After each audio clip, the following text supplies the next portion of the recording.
आपने देखी खानेवाल में इंतजामिया की बेहिसी ने हंसता बसता घर उजाड़ दिया। कई माह से तनख्वाह न मिलने पर महकमा सेहत के मुलाजिम ने 17 बरस के बेटे समेत छलांग लगाकर अपनी जिंदगी का खात्मा कर लिया।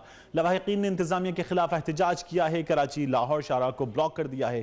ताज़ा सूरत हाल जानेंगे। मजहर खान इस वक्त मेरे साथ मौजूद। मजहर, बताइए, लवाहिकीन एहतजाज कर रहे हैं, कोई पहुंचा, मुज़ाकरात किए, कोई यकीन दहानी करवाई? जी बिल्कुल, ज़िला इंतज़ामिया की तरफ से यहाँ मुज़ाकराती टीम आई है जिन्होंने मुज़ाकरात किए हैं और उसके बाद वक्त एहतजाज थोड़ी देर पहले ही ख़त्म किया गया है और उनकी लाश को उनके घर ले जाया गया है।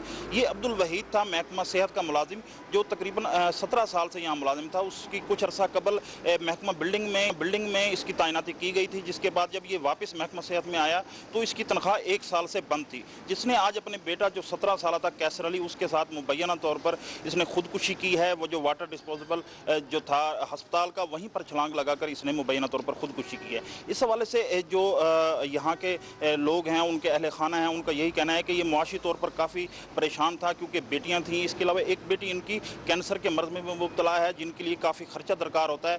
इस सारी मुआशी तंगी की सूरत से इसने एक खुदकुशी की है। जबकि यहाँ एक पहलू जो और सामने आ रहा है, जो ज़िला इंतज़ामिया का है, वो ये है कि ये वहाँ ड्यूटी पर था और ये वहाँ अचानक उसका पाँव फिसला और डिस्पोजल में गिरा और जब उसका बेटा उसको बचाने लगा तो वो भी गिरा और इसमें दोनों बाप बेटा जाँ बहक हो गए। जो वुरसा हैं और जो अहले इलाका है, उनका यही कहना है कि मुआशी तंगी की वजह से अब्दुल वहीद ने अपने बेटे समेत खुदकुशी की है। जी मजहर, जिन साहब की वजह से एमएस ने तनख्वाह रोकी हुई थी, उनका मौक़िफ़ सामने आया, वो क्या कहते हैं? एमएस ने तनख्वाह रोकी हुई थी, उनका मौक़िफ़ सामने आया, वो क्या कहते हैं? जी, अब तक उनका मौक़िफ़ नहीं आया सामने, लेकिन जो ज़िला इंतज़ामिया है उनका यही कहना है कि इस वाक़े की भरपूर इंक्वायरी कराई जाएगी और जो भी इसमें ज़िम्मेदार हैं, वो एमएस है, हॉस्पिटल के डिप्टी एमएस हैं, या जो भी महकमा बिल्डिंग का अगर खुदा न खास्ता कोई अफसर है, तो उनके खिलाफ सख्त कार्रवाई की जाएगी। और इसी यकीन दहानी पर जो ज़िला इंतज़ामिया और अस्पताल इंतज़ामिया की तरफ से जो उनके वुरसा को दिलाई गई है, इसी यकीन दहानी के बाद अब उन्होंने जो सड़क है, जो वुरसा है, उन्होंने उसका जो है ना वहाँ से लाश उठा ली है और वो इस वक्त घरों को चले गए हैं। ज़िला इंतज़ामिया और जो डिस्ट्रिक्ट इंतज़ामिया, अस्पताल की इंतज़ामिया है, वो भी इस वक्त वहाँ उनके घरों पर मौजूद है और वो इसी बात की ही इंक्वायरी शुरू कर दी गई है। लेकिन इसके लिए बाकायदा अभी जो डिप्टी कमिश्नर हैं खानेवाल, उनकी तरफ से कोई बाज़ाब्ता कमेटी का ऐलान नहीं किया गया। इस वक्त वो खुद उनके घर जो मौजूद हैं और हमारे जो ज़राए हैं, उनका यही कहना है कि वो चाह रहे हैं कि वो खुद इसकी इंक्वायरी करें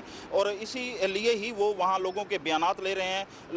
और जो बिलखसूस जो उनके वुरसा हैं, जो उनकी बेटी के बयान एक सामने आया है, जिसमें उसने वाज़े कहा है कि जो महकमा सेहत है उसके अफसरान की जो उसने ज़्यादती की उसके वालिद के साथ, जिसकी बिना पर वो बहुत ज़्यादा माशी तौर पर परेशान था, तंग था और इसी तंगदस्ती की वजह से ही उसने खुदकुशी की है। ठीक, और तनख्वाह रोकने वालों ने सिर्फ तनख्वाह नहीं रोकी, एक बाप की, उसके बेटे की सांस भी रोक दी है। मजहर खान, बहुत शुक्रिया इन अपडेट्स के लिए आपका। एक और अफसोसनाक